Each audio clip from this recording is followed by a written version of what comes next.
जय जय श्री राधे श्याम।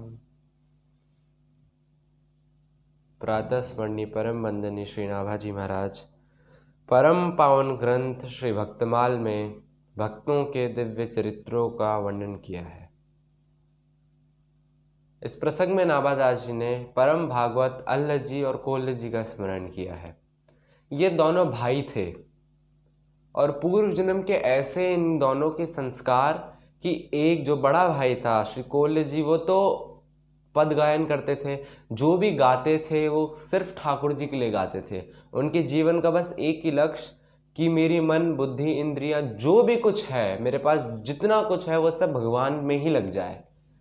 और दूसरे जो भाई थे अल्ल जी, उनका इतना भाव नहीं था भगवान में। उनका था वो राजाओं के दरबार में, पहले क्या राजाओं का ज़माना हुआ करता था तो दरबार लगा करते थे, तो उसमें संगीतकार आते थे और अपनी अपनी प्रदर्शनी देते थे, तो वहाँ पे वो जाके गाते थे। बड़ा भाई सिर्फ ठाकुर के सामने, सिर्फ भगवान के सामने, मंदिरों में या उनके सामने, और किसी के सामने, कोई राजा नहीं, कोई मंत्री नहीं, किसी के सामने नहीं गाना।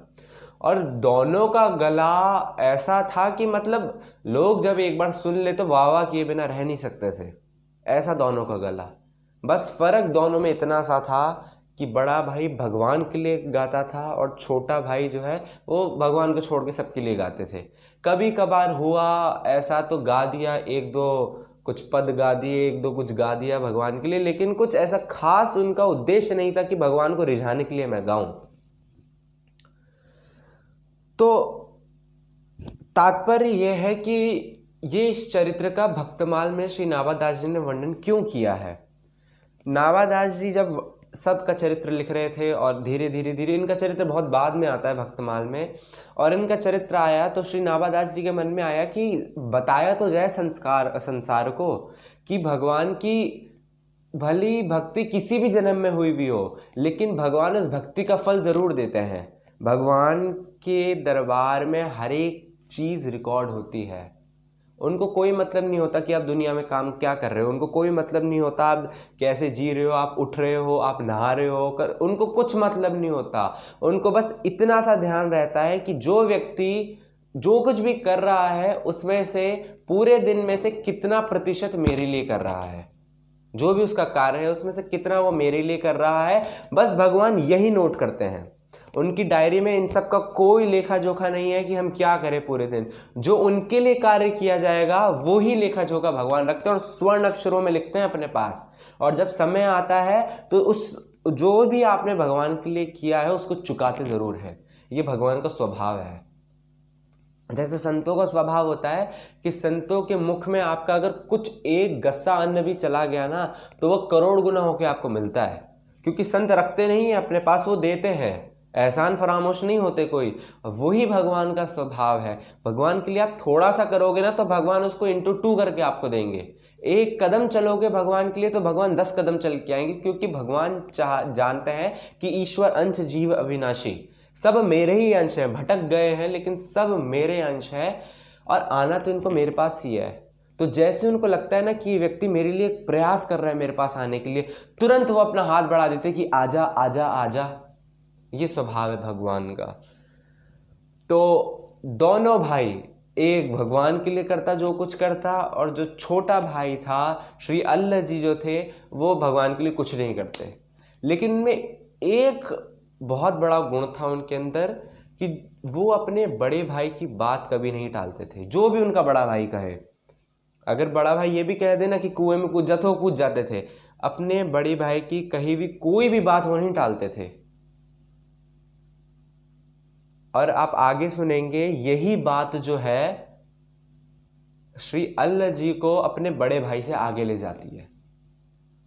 पूरी गीता बोली गई, सब कुछ हुआ, 700 श्लोकों तक गीता खींची, लेकिन दूसरे अध्याय में श्री अर्जुन जी ने बोला था भगवान से कि मैं आपके समर्पित हूं, लेकिन फिर अगले श्लोक में वो पलट गए कि मैं आपके समर्पित नहीं हूँ, और वो सब उनका जाग गया कि पितामह भीष्म है, मैं युद्ध कैसे करूँ, ये सब मेरे परिवार के जन हैं। भगवान ने ये भी बोल दिया सर्वधर्मान परित्यज्य मामेकम शरणम व्रज, कि तू सब कुछ छोड़ के मेरी शरण में आ जा। तब भी गीता खत्म नहीं हुई यहाँ पे। जब तक अर्जुन ने ये नहीं बोला ना कि करिष्ये वचनम तवा, जो आप बोलोगे वो ही मैं करूंगा, जब तक अर्जुन ने वो नहीं बोला ना तब तक गीता समाप्त नहीं हुई। जैसे ही अर्जुन ने ये बोल दिया कि करिष्ये वचनम तवा, तुरंत संजय बोल देते हैं कि यत्र योगेश्वरो कृष्णो यत्र पार्थो धनुर्धर तत्र श्री विजय। जहां पे श्री कृष्ण है, जहां पे अर्जुन है, वहीं पे विजय है। और वो विजय इसलिए हो रही है क्योंकि अर्जुन ने बोला कि करिष्ये वचनम तवा। सारे शास्त्र वेद उनका सबका स्वर उपनिषद, उपनिषद का सार गीता, गीता का सार शरणागति, और शरणागति का भी जो सार है वो है आज्ञा पालन। बस, क्योंकि आज्ञा आपको किसी ना किसी की माननी पड़ेगी। घर में है तो माता पिता की माननी पड़ेगी, आप अध्यात्म में चल रहे हैं तो जो भी आपके गुरु हैं उनकी माननी पड़ेगी, शास्त्रों की बात माननी पड़ेगी। नहीं तो अध्यात्म में जो मुख्य अध्यात्म होता है उसका सिर्फ एक लक्ष्य होता है कि भगवत प्राप्ति, और भगवत प्राप्ति बिना आज्ञा पालन की नहीं हो सकती। या तो गुरु की आज्ञा का पालन करो, अगर गुरु नहीं है तो किसी शास्त्र को गुरु बना के आज्ञा पालन करो, लेकिन आज्ञा पालन तो करनी पड़ेगी। और यही इस चरित्र की सबसे खास बात है। श्री कोल्ले जी जो बड़े भाई थे, उनके मन में आया कि चलो एक काम करते हैं, द्वारिका चलते हैं, और द्वारिका चलते हैं, द्वारिका में द्वारिकाधीश को कुछ पद सुनाया जाए और दर्शन किया जाए द्वारिकाधीश का। तो उन्होंने अल्लाह जी को बोला कि चलो मेरे साथ। तो अब मन तो नहीं था अल्लाह जी का कि कहाँ जाएं भाई, मंदिर वंदिर में आराम से यहाँ पे ऐश कर रहे हैं राजा के यहाँ, क्या करेंगे मंदिर जाके। लेकिन उन्होंने बोला कि बड़ा भाई कह रहा है तो जाना पड़ेगा, जाना चाहिए। तो उन्होंने बोला ठीक है भैया चलते हैं। दोनों गए, द्वारिका पहुँचे।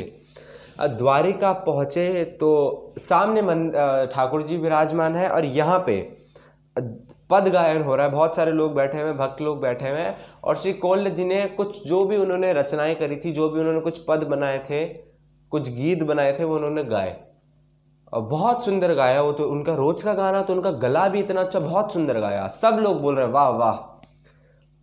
अब हुआ ये कि वहां पे जो और लोग बैठे हुए थे उनको तो पता नहीं था कि जो अल्लाह जी हैं वो आध्यात्मिक नहीं है, उनको भगवान से कुछ लेना देना नहीं है। तो उन्होंने बोल दिया कि अल्लाह जी आप भी कुछ प्रस्तुति कीजिए, आपके बड़े भाई ने इतना अच्छा गाया, आप भी कुछ गाइए। अब अल्लाह जी की तो सपक ही छूट गई, क्योंकि वो तो सर राजा के वहाँ गाए हुए, राजा के वहाँ अलग तरीके के गीत चलते हैं, भगवान के यहाँ अलग तरीके के चलते हैं। अब उनको समझ नहीं आया, वो बड़े घबरा से गए कि मैं क्या गाऊं।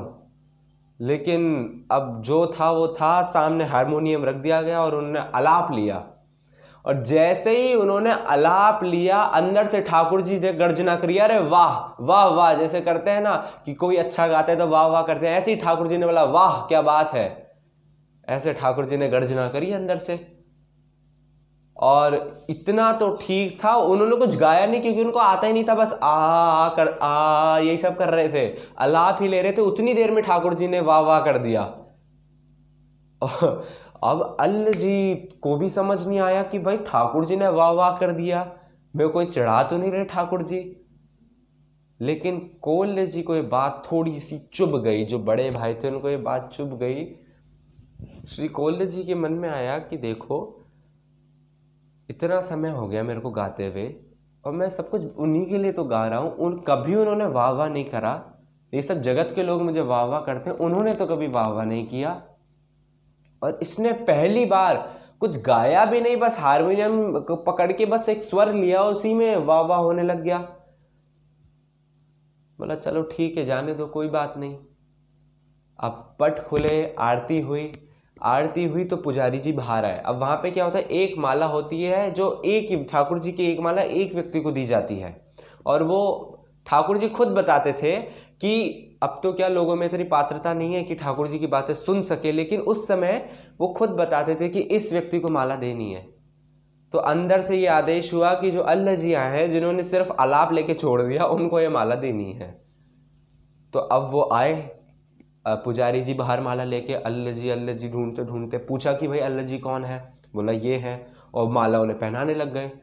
तो अल्लाह जी पीछे हटे। अल्लाह जी बोला कि आप गलती कर रहे हैं, आप एक बार पूछ के आइए। उन्होंने अल्लाह ने कोल बोला होगा, मेरे बड़े भाई हैं, ये बचपन से भगवान में लगे हुए हैं, बचपन से आराधना कर रहे हैं, बचपन से सिर्फ भगवान में इंद्रियां, मन इंद्रियां उन्होंने अपनी समा रखी है, जो कुछ करते सिर्फ भगवान के लिए करते हैं, उनके लिए बोला होगा। मैं तो क्या, मैं तो राजा के यहाँ गाता हूं, मेरे लिए नहीं बोला होगा, आप एक बार पूछ के आइए।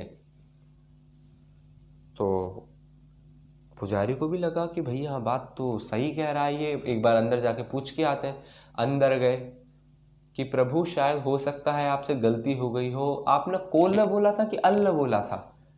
भगवान ने बोला कि जगत पिता तुम हो कि हम हैं? बोले प्रभु आप ही हैं, हमसे कभी गलती नहीं होती, फिर जो जगत पिता उससे क्या गलती होगी, हम जो कह रहे हैं वो करो, हमने अल्लाह ही बोला, अल्लाह को पहनाओ जिसने आलाप लिया था, और दोबारा मत आना। अब वो गए, उनको तो पक्का कंफर्म हो गया, माला जाके अल्लाह जी के गले में डाल दी।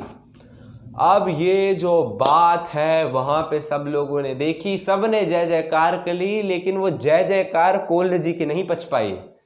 कोल्ह जी की ऐसे अंदर धधक उठी कि मतलब देखो भाई, ये पहली बार आया छोकरा यहाँ पे, और पहली बार आते ही माला भी मिल गई, वाह वाह भी मिल गई, और मैं यहाँ पे इतने सालों से गा रहा हूं, ना वाह वाह ना माला।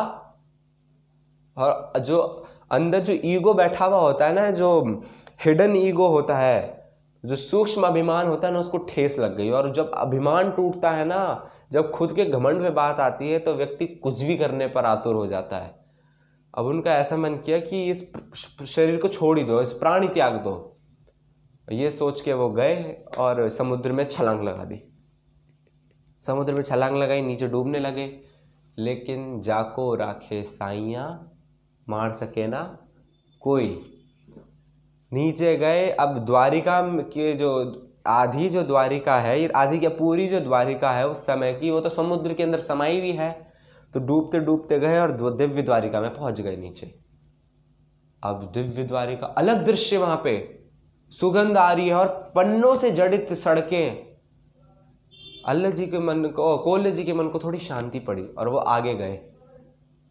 लेकिन वो जो मन में जो वो अभिमान को ठेस पहुंची थी ना, वो अभी तक कोल्ह जी के मन में अभी तक उसकी कसक थी कि देखो माला उसको मिल गई, मुझे नहीं मिली माला। तो श्री कोल्ह जी गए, भगवान के पार्षदों से मिले, पार्षद भगवान के पास लेके गए और भगवान ने बड़ा स्वागत किया। भगवान के दर्शन करते ही जो भी मन में विकार थे वो सब दूर हो गए, एकदम प्रसन्नचित्त। भगवान का प्रसाद पाने का समय हुआ, भगवान ने खुद, भगवान ऐसे सामने बैठे और सामने इस पाटे की उस तरफ श्री कोल्ह जी के लिए पत्तल लगवाई और बोला कि भैया एक पत्तल इनके बगल में और लगा दो। पत्तल लगा दी गई। अब भगवान का पता है स्वभाव है, भगवान को छेड़ने में इतना मजा आता है, इतना मजा आता है छेड़ने में कि भगवान लीलाधर है। और बात यह है कि भगवान जो भी कुछ करते हैं ना, वो हमारे हित में ही करते हैं। और जो उनका बहुत प्रिय होता है, भगवान उसके अंदर अभिमान देख नहीं पाते, क्योंकि भगवान जानते हैं कि सबसे बड़ा शत्रु किसी भी व्यक्ति का वो ईगो है, वो अभिमान है। जगतगुरु श्री रामानंदाचार्य जी के पास कलयुग आया शिष्य बनने के लिए। तो रामानंदाचार्य जी ने पूछा कि तुम ये बताओ, तुम्हारा ये युग है, तुम शासन कैसे करते हो? तो कलयुग बोला कि महाराज मैं तो राजा हूं, मैं तो आराम से कुर्सी में बैठता हूं, मेरा एक मंत्री है जिसका नाम है अहंकार। मैं अहंकार को छोड़ देता हूं, वो सबके मन में जाके बैठ जाता है और वहीं से अहंकार से लोभ, क्रोध और ये जितनी भी गलत गलत चीजें होती हैं, ये सब खुद ही जगती रहती है। अहंकार अपना वो करता है, मैं तो आराम से बैठता हूं। तो भगवान का अहंकार बिल्कुल नहीं सुहाता। तो उन्होंने पूछा कोल्ह जी ने कि ये दूसरी पत्तल किस लिए है? तो भगवान ने बोला दूसरी पत्तल अल्लाह जी के लिए है। अरे भाई, इतना सुनना था, कोल्ह जी के मन में जो बात थी वो दोबारा जाग उठी कि देखो यहां पे भी चैन नहीं है, अभी तो यहां पे है भी नहीं, लेकिन भगवान ने पत्तल लगवा दी। तो भगवान बोले कि कोल्ह जी आप ऐसे विचलित क्यों हो रहे हो, मेरी बात सुनो। ये जो अल्ल है ना आपका छोटा भाई, ये पूर्व जन्म में एक बहुत बड़ा राजा था। और पहले ऐसा क्रम होता था कि जब 51 साल का कोई हो जाता था राजा, कोई व्यक्ति, तो फिर वो संन्यास ले लेता था। तो उसने संन्यास ले लिया और संन्यास लेने के बाद वो भजन करने लग गया, खूब भजन किया उसने मेरा। लेकिन एक बार क्या हुआ, वन में भजन करते करते एक राजा पे उसकी दृष्टि पड़ी। उस वन में एक राजा आया था ऐसे शिकार खेलने के लिए, और राजा एकदम वैभव, राजा तो एकदम वैभव तो हो गई, ऐश्वर्य रहेगा, आराम वाराम रहेगा, नौकर चाकर रहेंगे। तो ये देख के उनके मन में, जो अल्ल जी थे पूर्व जन्म में, उनके मन में वो जो पुरानी राजसिक वृत्ति थी ना, वो जग गई वासनाओं की, कि मैं भी ऐसे शान और शौकत में जीऊं। और इसी वासना से उनका शरीर शांत हो गया। और दूसरे जन्म में हुआ क्या, उस भक्ति के प्रभाव से वो, उनका अंदर से तो अध्यात्म जगा हुआ था लेकिन उनको पता नहीं था। और उनमें जो अंतिम समय जो उन्होंने जो ये सोच की थी, जो उन्होंने सोचा था कि मुझे ये वासनाएं मिले, मुझे ये सब आराम शान और शौकत मिले, उसकी वजह से वो राजा के यहाँ काम करने लग गए और वो आराम वराम, उनको वो प्रतिष्ठा मिली। और जो उन्होंने भजन किया उसके कारण से तुम्हारा जैसा उन्हें भक्त मिला, तुम्हारे जैसा भाई मिला, और उसी कारण से वो यहाँ पर आए और मेरी वाहवाही उनको सुनाई दी। यही कारण है। तो उन्हें साधारण मत समझो। अब सुनो मेरी बात, जाओ तुम वापस पृथ्वी लोक पे, वहां पे जो तुम्हारा भाई है सब कुछ छोड़ छाड़ के बैठा है, उसने कुछ खाया पिया नहीं है जब से तुम गए हो, उसको जाओ, उसको संभालो और तुम दोनों ही मिलके भजन में लगो। तो श्री कोल्य जी वहां से गए और अल्ल जी को पता चला कि दिव्य द्वारिका से मेरे भाई आ रहे हैं, तो स्वागत करने पहुंचे। कोल्य जी वहां आए, अल्ल जी को सारी बात बताई गई कि आप ऐसे ऐसे पूर्व जन्म में थे और इसी वजह से आपका यहाँ आने का संयोग मिला। इतना सुनना था, अल्ल जी के मन से जो भी वासनाएं थी वो सब मिट गई। और अल्ल जी ने ठाना कि आज से सिर्फ एक काम करना है, सिर्फ एक, वो है भगवान का भजन और कुछ नहीं। सिर्फ एक ही काम करने आए हैं, परम धर्म भगवान का भजन करने आए हैं। और इतना निश्चय करके श्री अल्ल जी वहां से निकल के तुरंत श्रीधाम वृंदावन आए और अपना पूरा जीवन श्रीधाम वृंदावन में भजन करते करते व्यतीत किया। अगली कथा अगले क्रम में। हरे राम राम राम सीता राम राम राम, हरे राम राम राम सीता राम राम राम, सीता राम राम राम सीता राम राम राम।